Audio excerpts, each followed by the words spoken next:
Hello, good crowd. We are really fortunate today. We have with us Doug White. He's the author of Wounded Charity. He's taking a look at the controversy around the Wounded Warrior Project and accusations of mismanagement there.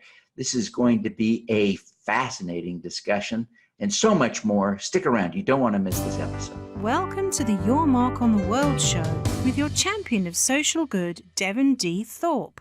Our sponsor, Johnson & Johnson, matches most individual donations up to $250 at caringcrowd.org. Doug, welcome to the show. Thank you. It's good to be here with you. Well, we're thrilled to have you and grateful that you would make the time. We've got a lot we want to cover today. You've given us some great insights, 3 tips for addressing and thinking about charitable giving. And you're really an expert. You ran Columbia University's program on, was it fundraising that you ran? Well, basically it was fundraising and nonprofit management. Yeah. I mean, you're the real deal. You've written 5 books now, including Wounded Charity. But about 3 years ago, I think CBS News ran a series of stories about the Wounded Warrior Project and mismanagement of funds there. You've now followed up with a book. What's the central thesis of the book? The thesis of the book is that Wounded Warrior Project did not misbehave and that the media allegations were essentially incorrect. And so what I tried to do was delve into that to find out really what happened. It began on the night that CBS ran its first report. It was a 3-part series over a 2-day period. And then in the middle of that, the New York Times ran its story, essentially saying the same thing. I could not believe it, but I was also very aware that many charities are mismanaged. And we have to be very vigilant in understanding who those charities are. So I then got a call from one of the volunteers at Wounded Warrior Project, and he said, "This just doesn't sound right. Would you please talk to the CEO and the COO of Wounded Warrior Project?" And that weekend I did. That was Steve Nardizzi and Al Giordano. They said, "Look, we are going through a financial audit as we speak because of those stories, but we know those stories are incorrect. After that is finished, would you come in and do a kind of soup to nuts kind of a review of our organization, organizationally, board governance, fundraising, management?" And I said, I'd be glad to do that, but that I was also full-time at Columbia, and so I didn't have the time to do that and couldn't commit. They said, "Well, we'll talk in a month and we'll see how things play out." But I also said on that same phone call, I said, "You've got to know that most of what I've written about charities, I have found, because I love the sector so much, the nonprofit sector, I have found or have taken time to find charities that don't operate well and people who are badly operating them. So it's my inclination to believe those stories. And so a report that I would do would not favor you folks. I mean, it'll be fair, but I'm not looking, and I hope you're not looking for a whitewash." And Steve Nardizzi and Al Giordano unanimously said we would expect nothing less. The problem with that whole scenario was that within that next month, they were fired. They didn't expect that. And so then that volunteer who originally called me called back and said, "What's going on?" I said, "I don't know." And I let it sit for a while, but then still there were questions because even from a journalistic perspective, I could see that the reporting was a bit weighted and not fulsome in its objectivity. And so I decided to look into it, and thus began the story. So in the end, did you take consulting or other fees from the Wounded Warrior Project? I have not taken one dime from Wounded Warrior Project or anybody who works there or did work there or anybody else who was affiliated with it. And as you were working on this, did you have an opportunity to talk to anyone at CBS about how they put together their story? I tried. I have been stonewalled on a few occasions in this process, as you can probably imagine. Yeah. I reached out to the producer. I reached out to a vice president.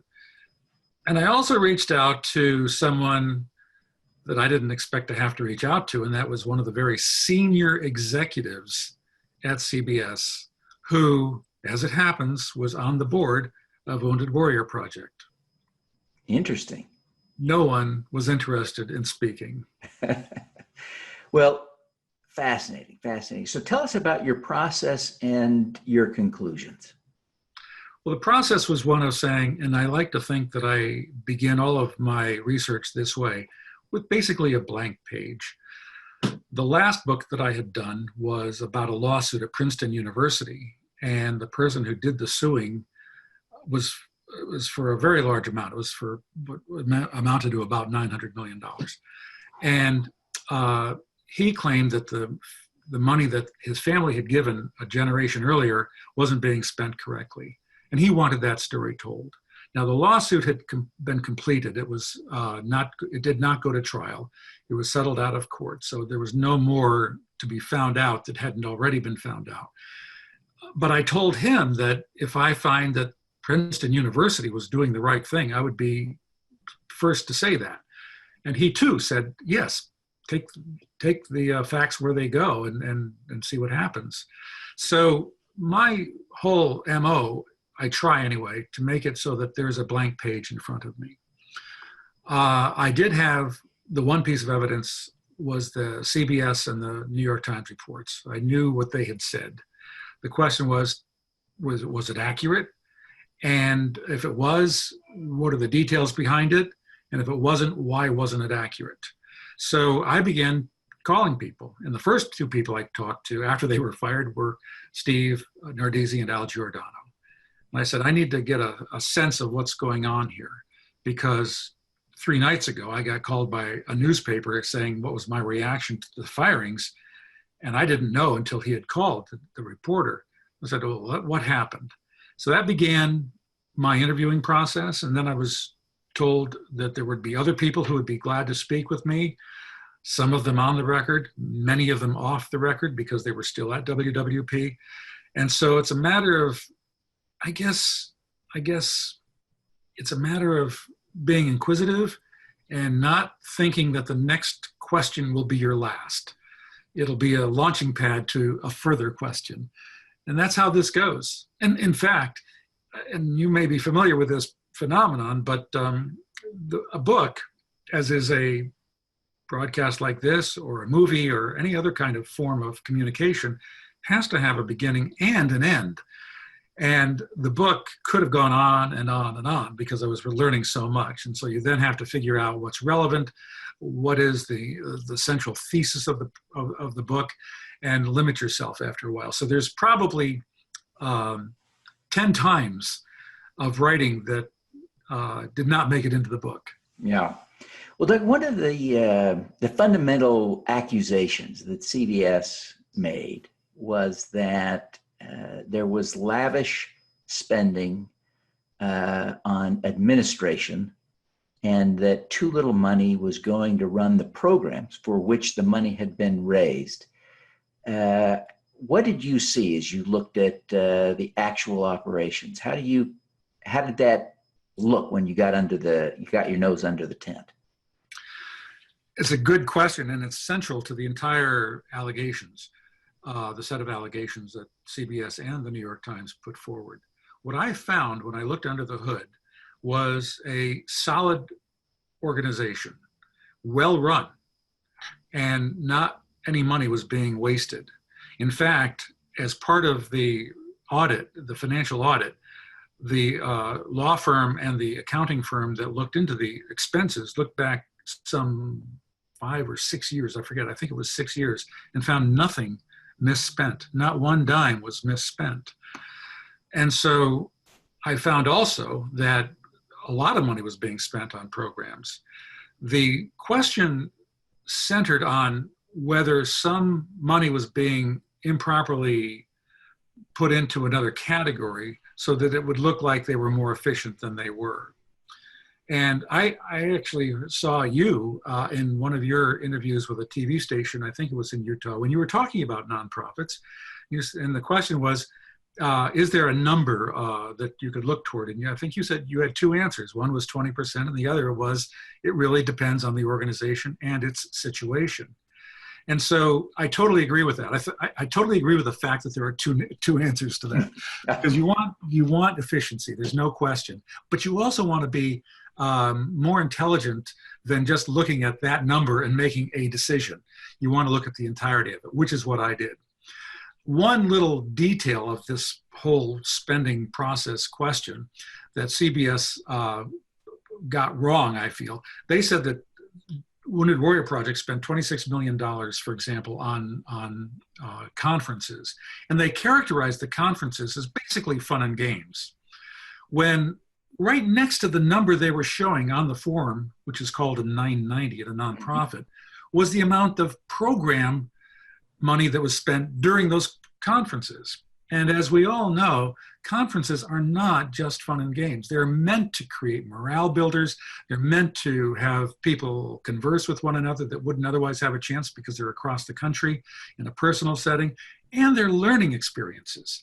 Anybody who does anything with nonprofits knows that these conferences are extremely important to the success of the organization. Are some people going to drink? Are some people going to have fun? Of course, that's part of the whole idea. But of that $26 million, about $25 million, or a little over $24 million, was spent on programming. So it wasn't as if this was an excessive amount of money just to go wine and dine and have fun and just waste money and waste time.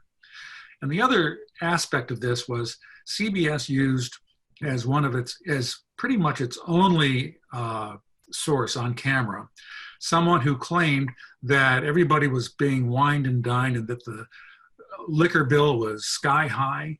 And the answer to that question was absolutely not. There were, over the 5 or 6 year period that the audit looked at, two drinks out of thousands and thousands of drinks ended up being spent by the organization. You know, there was no prohibition about people going off on their own and having drinks, but Al Giordano said it would be crazy for us to do that, because part of the problem what we're trying to solve with wounded warriors after they come back with PTSD and brain injuries is alcoholism. So we have never promoted that, and we promote the opposite. So to be accused of that was quite a stinging problem for them. Fascinating take. I think the key question now that audience members have for you is, how did CBS and the New York Times get it so wrong? What went wrong there? I spend a lot of my time in the book trying to address that question because it's central. It's a crucial question to address. And I want to be very clear right now with you and with your audience. I think CBS and the New York Times are two of the most storied and highly respected news organizations in the United States. And they should be. I have a high regard for each organization. I serve on a nonprofit advisory board called the Walter Cronkite Committee, which is part of a group called Foolproof. And it got started because of Walter Cronkite's search for knowing the truth. And so I take this very seriously, and I have a high regard for CBS and Walter Cronkite, of course. But in this particular case, I believe that the New York Times began talking to people who were basically an echo chamber. Former disgruntled employees had established a Facebook program, and they started to complain among one another. And so it built and it built and it built. Dave Phillips, who was the reporter for the New York Times, was going to do a story about the Wounded Warrior Project. And I know this personally because he called me to be one of the sources for that story about a month and a half earlier. This happens a lot, as I may have mentioned earlier, that I do talk with journalists a lot about different things. And at the time, I told him what I knew about Wounded Warrior Project, which was basically nothing outside of publicly available information, but just my take on what I saw in my own experience. And I know this was not his take at the time. This was not his take at the time. But somewhere along the line, because this was not a hard news story, it wasn't like somebody is quitting in the Trump administration or something like that. But it was a background story with a lot of solid information about an important topic, but it didn't have a real deadline. So he wasn't really thinking of it in those terms. But in the process of his putting that together, CBS got wind of it. And my question is, how did CBS get wind of it? I think it's because the board member, his name is Richard Jones, by the way, found out about the New York Times effort and alerted CBS. CBS would deny that. But the reality is, I believe very strongly that he did alert CBS. And part of why I say that is that when Dave Phillips was talking to me, we actually got to a point where he refused to talk to me further. But before that time, he told me that he had heard that CBS wanted to do it and that 60 Minutes wanted to pick it up, but that there wasn't enough time to do the proper research. So my question was, at that point, light bulb going off, why wasn't there enough time? What's the rush?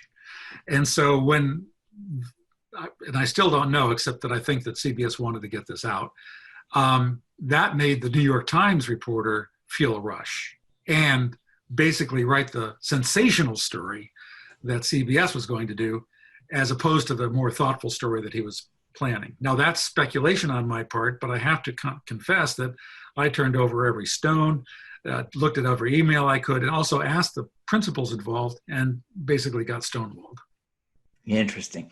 Well, this has been a great discussion, but you took the time to provide 3 tips in advance. And I want to just take a minute and give you an opportunity to discuss them, because I think they really are valuable tips. But your first tip is to not rely on charity evaluators. Why not? I mean, it's one of the things that we all do when we want to give. We go straight to Charity Navigator or GuideStar to try to figure out where we should be giving. What's your take? I don't know if you're married, but I can guarantee you that if you are, you did not base your decision to get married on what was on your spouse's 1040. Yeah. A little secret here. I began Charity Navigator. I was called by the person who funded it back in 2001 after I had my own .com failure. And he said, I would like to create this site. And I told him what I just told you, that people don't make their decisions based solely on financial information. Now, that said, I believe the financial information is crucial. But a few books ago, I decided to test this out, and I threw a dart, metaphorically, to an organization that got 0 stars at Charity Navigator. And it happened to be a public television station in Tampa. So I went down there, talked to the people, kicked the tires and everything. They were a great organization, and they still are. The reason they got 0 stars was that they were going through this period of time, and you being in the broadcasting industry probably know this 20 times better than I do. But in the early 2000s, the FCC required the transmitters to be changed, I believe, from analog to digital. I don't know the details, but it required an infusion of money that didn't take place all the time. So taking the snapshot of that year alone made this a 0-star charity, when in fact it's a 5-star. I know they only go to 4, but that's the danger, okay? That's the danger. Now, I want to go back to what you had told someone else a while back about the 20% rule, which I think is a very fair number. It's not a bad number. But there's also an argument, as you pointed out too, that if that impedes the progress of the organization, then that's not an absolute number. And so that's why I believe that Charity Navigator is a bit of an easy take that's not very comprehensive, that can mislead. And in this particular case, Charity Navigator plays a large role in this book because CBS and the New York Times relied on Charity Navigator's assessment. There is something where you can apportion different costs to different categories. And the Wounded Warrior Project did this, following the guidelines put forth by the IRS and the GAAP, the accounting people. And Charity Navigator's response is, we don't take any of that into account. We just lop that off.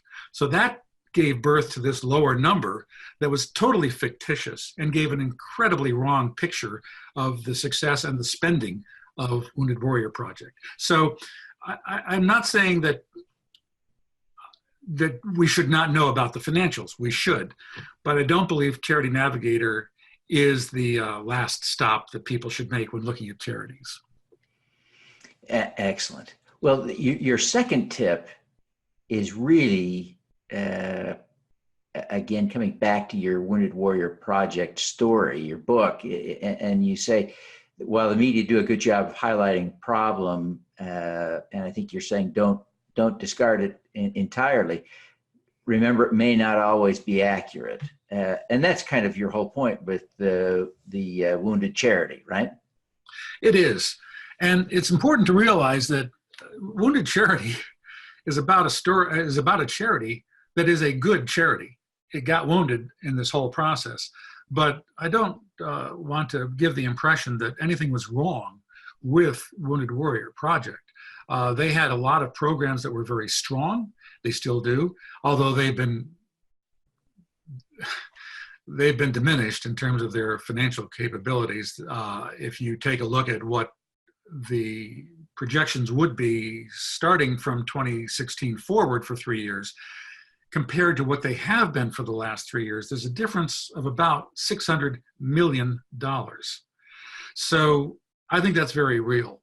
And I feel badly because I think Wounded Warrior Project is still a good charity. So if anybody asks whether I would recommend having them make a donation, I would say yes, I think it's a good charity. I don't believe it has the same vision. I don't believe it's as good a charity as it could be, but it's still one of the better ones out there. Now, your third tip here is that boards play a crucial role. How do boards fit into all of this? It's an incredibly important question because most people don't know anything about the board at a charity. And I taught and still teach board governance. I've been teaching that for about 25 years now. And these are the invisible people, but they're the important people because normally we think of the executive director as the face of the organization. And we should, that's the way it's built. But the board is the really important group because it provides a good sounding board for the executive director. It also generates or should generate strategic and long-range generative thinking about what this charity is going to be like in 5 or 10 or 15 or 20 years.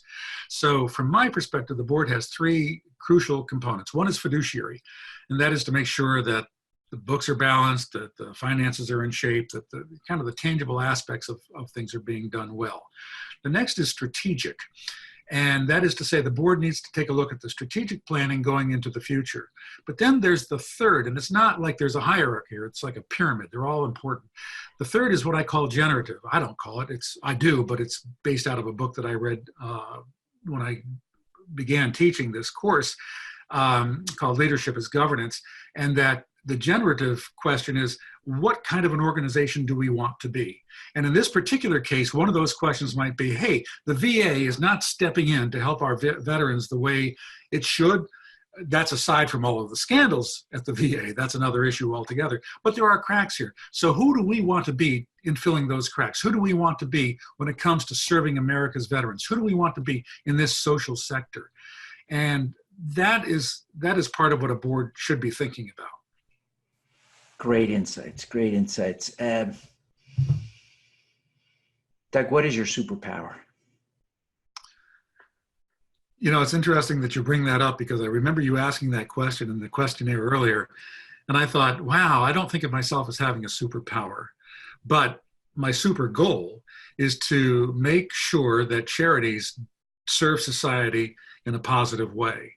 And so the power that I would bring to that is an unrelenting inquiry into the way charities are run and the people who run them. And to even ask the question whether charities are the right structure for us to progress in society. There's nothing magical about that. I remember once reading that, and I put this in the book too, even Abraham Lincoln knew that the Constitution was only a vehicle toward an end, the end being a better society. And if the vehicle of the Constitution didn't cut it, then, well, it might be better if we didn't have it, we started over.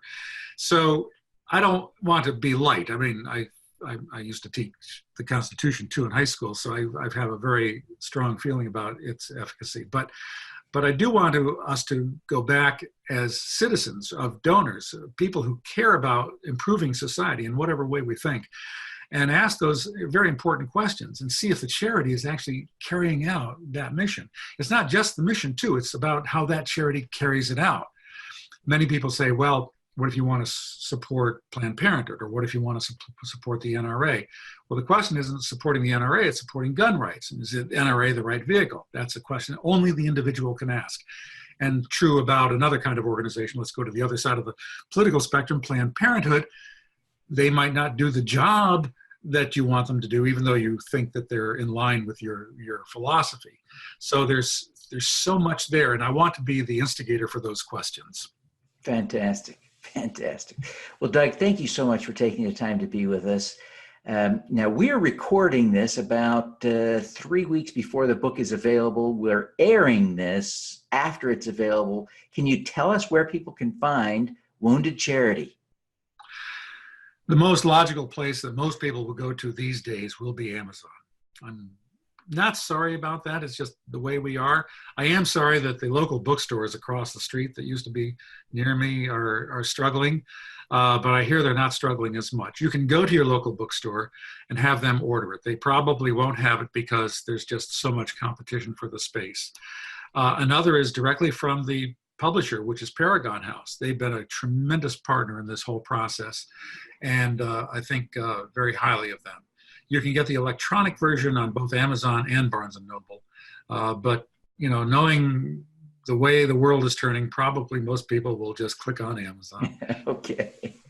Fantastic. Well, Doug, thank you very much for taking the time to be with us. We wish you every success in helping charities be more effective.